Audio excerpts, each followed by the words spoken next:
Train চলেছে মাঠ ঘাট জঙ্গল পেরিয়ে, কখনো বা টানেলের মধ্যে দিয়ে। অ্যাকচুয়ালি সত্যি বলতে কি, এরকম দৃশ্য দেখে কখনো কি কামরার মধ্যে বসে থাকা যায়?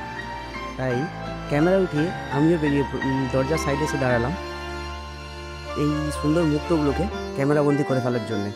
ট্রেন চলছে আপন মনে, কখনো বা দুর্বার গতিতে, কখনো বা ধীরে ধীরে। নমস্কার বন্ধুরা, আমি কমল, আর কমলস ডায়েরিতে আপনাদের আমি স্বাগত জানাই।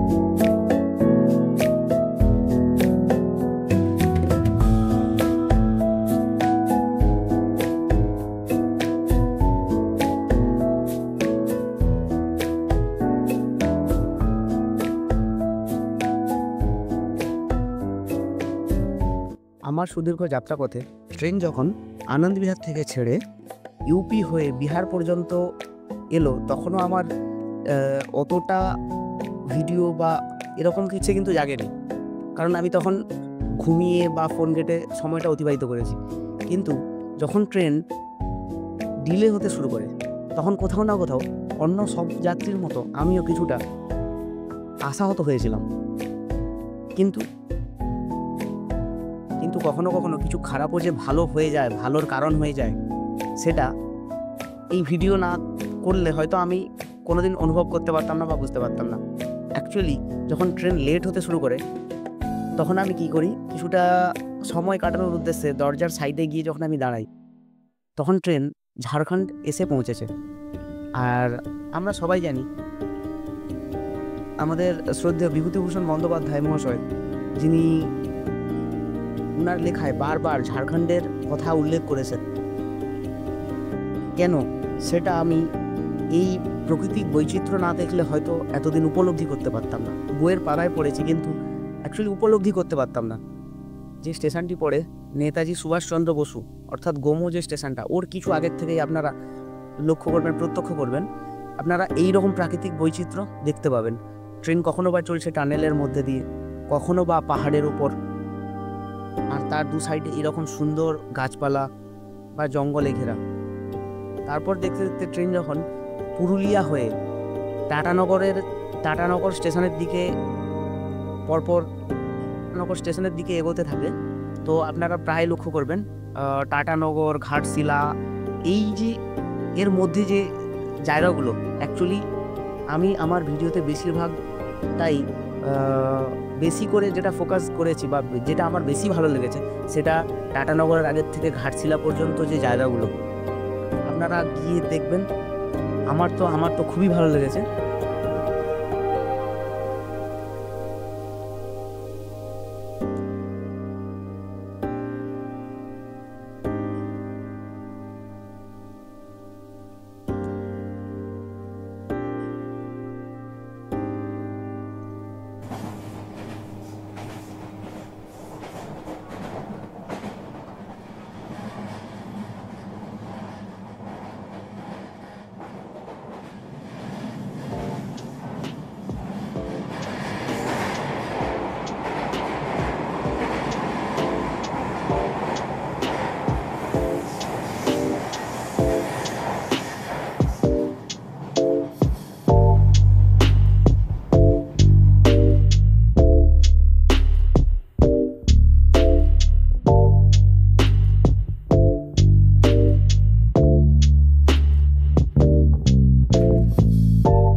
সত্যি বলতে কি, আমি এটা কোনো ব্লগ করার উদ্দেশ্যে ক্যামেরার ফ্রেমবন্দি করিনি।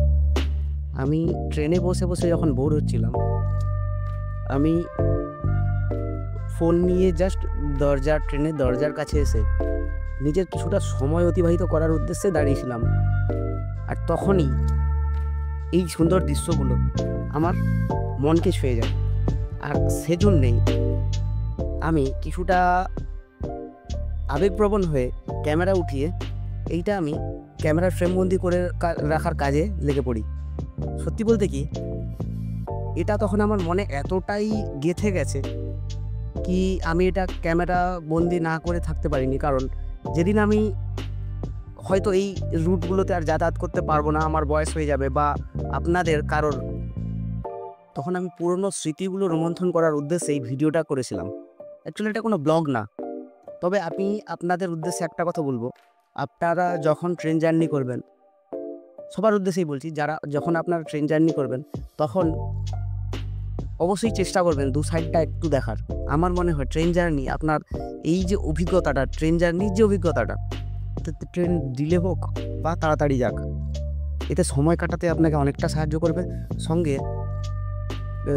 জার্নি বলে এরকম কিছু মনে হবে না, মানে আপনি যে ট্রেনে বসে আছেন কি আপনার বোর লাগছে কিছু, এরকম কিছু মনে হবে না, সময় অতিবাহিত হয়ে যাবে।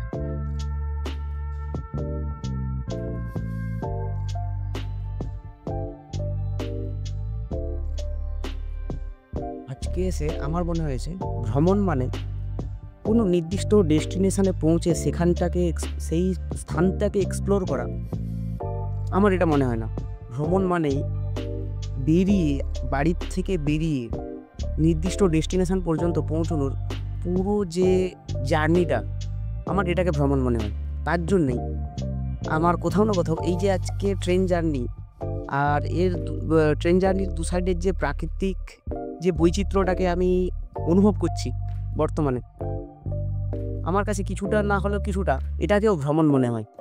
আমার হিসেবে এটাকেও ভ্রমণ বলা চলে।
আমার সুদীর্ঘ যাত্রাপথে আমি প্রত্যক্ষ করেছি কখনো বা জঙ্গল, কখনো পাহাড়, আর একটি আমি জিনিস যেটা আমার সত্যি বলতে অসাধারণ লেগেছে, পাহাড় এবং নদীর সংমিশ্রণ বলতে কি, অ্যাকচুয়ালি ট্রেন যাচ্ছিল ব্রিজের ওপর থেকে, তার নিচে নদী, আর নদীটা ঠিক যেন পাহাড় থেকে সৃষ্টি হয়ে বয়ে যাচ্ছে।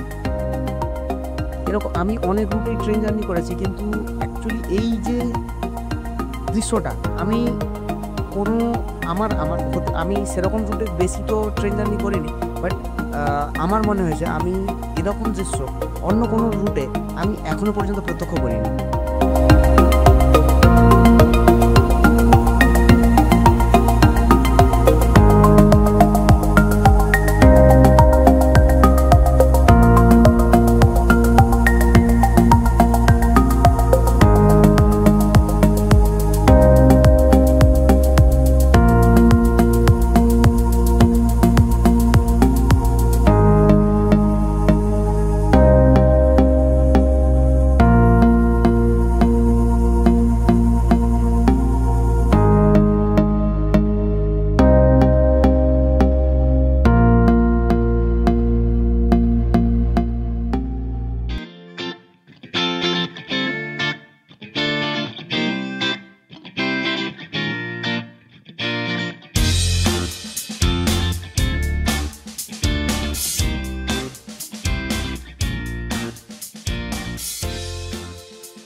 অনেকক্ষণ ধরে দাঁড়িয়েছিলাম, আর আমার দেখা দেখি আমার অনেক সহযাত্রী তারাও এসে আমার সঙ্গে যোগ দেয় এই আনন্দঘন মুহূর্তে, এই প্রাকৃতিক বৈচিত্র্য দেখার উদ্দেশ্যে।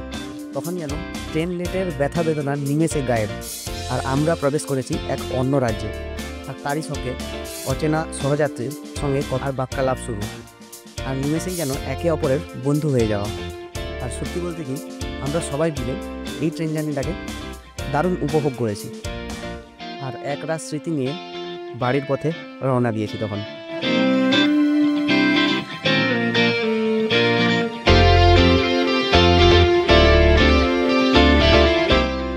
ভবিষ্যতে আমি চেষ্টা করব ভালো কোনো ভিডিও বানানোর এবং তা আপনাদের সামনে উপস্থাপন করার। আজ এখান পর্যন্তই। নমস্কার, টাটা, ভালো থাকবেন সবাই।